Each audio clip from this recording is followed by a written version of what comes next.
This is the last video for week 8. Let's begin this video by looking at the following theorem. Okay, the theorem says that an increasing sequence of real numbers xn, is properly divergent to plus infinity. That is, the limit as n goes to infinity of xn is equal to plus infinity if the sequence xn is unbounded. Okay. Also, a decreasing sequence of real numbers xn is properly divergent to minus infinity. That's the limit as n goes to infinity xn is equal to minus infinity if the sequence xn is unbounded. So what we are saying here is that if you have a sequence xn of real numbers, okay, then that sequence, if you have an increasing sequence of real numbers xn, then that sequence properly diverges to plus infinity if it's unbounded. And similarly, if you have a sequence of real numbers xn which is decreasing, okay, and unbounded, if it's decreasing and unbounded, then the limit as n goes to infinity of xn is minus infinity. So let me summarize that again. Let me summarize the theorem again. If you have a sequence xn of real numbers which is increasing and unbounded, okay, then that sequence properly diverges to plus infinity. That's the limit of xn as n goes to infinity. To infinity is plus infinity. Similarly, if you have a sequence xn of real numbers which is decreasing, okay, decreasing and unbounded, then that sequence is properly divergent to minus infinity. That is, if the limit, that is the limit as n goes to infinity of xn will be minus infinity. Okay, so let's go through the proof together. Now, first of all, assume that xn is a sequence of real numbers which is increasing. Okay, and then assume that it is unbounded. Then we have to show that it must diverge to plus infinity. So if xn is increasing and unbounded, then being unbounded, right? Being unbounded means that for every real number alpha that you have, there will be an element of the sequence, okay, call it xn alpha, which is bigger than that number alpha. Okay, that's what we mean to say that it's bounded if it's increasing. Okay, so if it's increasing, sorry, that's what we mean to say that it's unbounded and increasing. If it's increasing and unbounded, then for every real number alpha that you pick, there will be an element of the sequence, call it xn alpha, which will be bigger than alpha. And that is true for every real number alpha. For every real number alpha, you will get xn alpha, okay? An element of the sequence xn alpha, which is bigger than alpha. All right. Now, since xn is increasing, okay, then if n is bigger or equal to n alpha, then you have that xn, right? Xn will be bigger than or equal to xn alpha. Xn alpha. Okay. Right. So if n is bigger or equal to n alpha, then xn will be bigger or equal to xn alpha because the sequence xn is increasing. And now, since xn alpha is bigger than alpha, it follows that xn will be bigger than alpha. So given any real number alpha, you will get a natural number n alpha, right? This one here, okay, such that if small n is bigger than that n alpha, okay, then xn will be bigger than alpha, and therefore we conclude that the sequence properly diverges to plus infinity. Okay.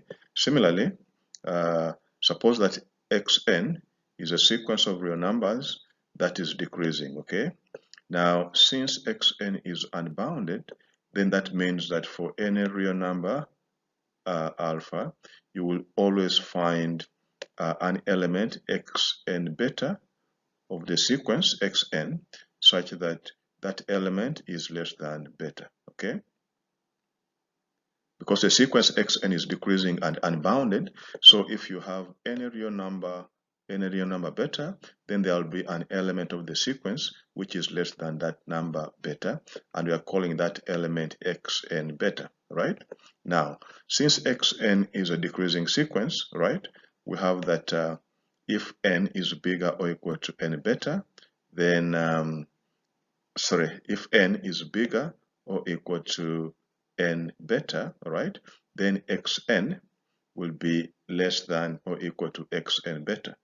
Then xn, okay, xn will be less than or equal to xn beta, xn beta, okay, and we know that this is less than beta, right, and therefore xn will be less than beta for all n bigger or equal to n beta. So that's what we have here.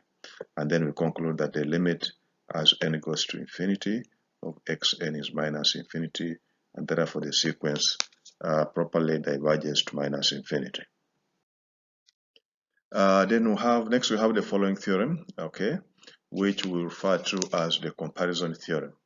Okay, we'll refer to the theorem as the comparison theorem because we are comparing two sequences xn and yn. All right, so let xn and yn be sequences of real numbers, okay, such that xn is less or equal to yn for all natural numbers n. Then if xn properly diverges to plus infinity, right, that means that yn will also properly diverge to plus infinity. That is, if the limit as n goes to infinity of xn is plus infinity, then that will mean that the limit as n goes to infinity of yn is also plus infinity.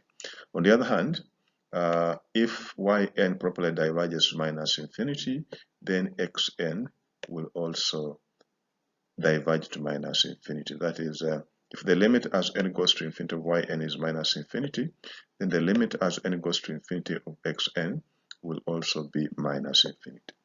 Okay, so let's go through the proof. Assuming that xn properly diverges to minus infinity, now this means that if you are given any real number alpha, then there will be a natural number n alpha such that if small n is bigger or equal to n alpha, okay, then xn will be bigger than alpha. Okay, now since xn is less or equal to yn, then alpha less than xn will automatically mean that alpha is also less than yn. Will automatically mean that alpha is also less than yn. So if n is bigger or equal to n alpha, then that means that alpha will be less than yn, and so that means that the limit as n goes to infinity of yn will be plus infinity. On the other hand, supposing that the limit as n goes to infinity of yn is minus infinity, and let beta be any real number, right? Then, since this limit is plus infinity, since the limit as n goes to infinity yn is minus infinity, since the limit as n goes to infinity of y is minus infinity, that means there exists a natural number, call it n beta, such that if n is bigger or equal to n beta, then yn will be less than beta, because yn properly diverges to minus infinity. Now, since xn is less or equal to yn for all n, it follows that xn will be less than beta for all n bigger or equal to n beta. Why? Because yn is less than beta, and xn is less than yn, and therefore it automatically follows that xn is less than beta for all n bigger or equal to n beta, and the conclusion is that the limit as n goes to infinity of xn is also minus infinity. Okay, now the last theorem is what we refer to as the limit comparison theorem. Okay, the limit comparison theorem. Okay, it says the following: let xn and yn be sequences of positive real numbers. Okay, each xn and yn is positive. And then suppose that the limit as n goes to infinity of xn over xn divided by yn is equal to L, where L is some real number bigger than 0. Where L is some real number bigger than 0. Okay? Then the limit as n goes to infinity xn is plus infinity, right?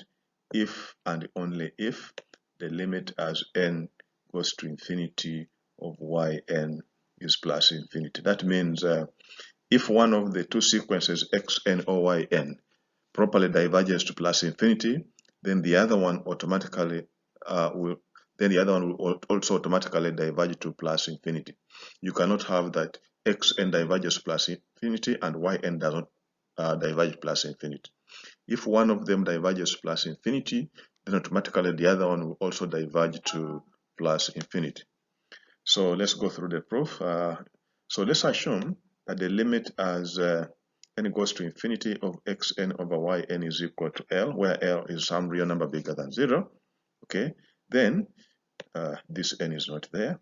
Then given epsilon bigger than 0, right? There will be a natural number n epsilon, okay, such that if n is bigger or equal to n epsilon, then the distance between xn over yn and L will be less than epsilon, right? So in particular, let's set epsilon to be equal to L over 2, right?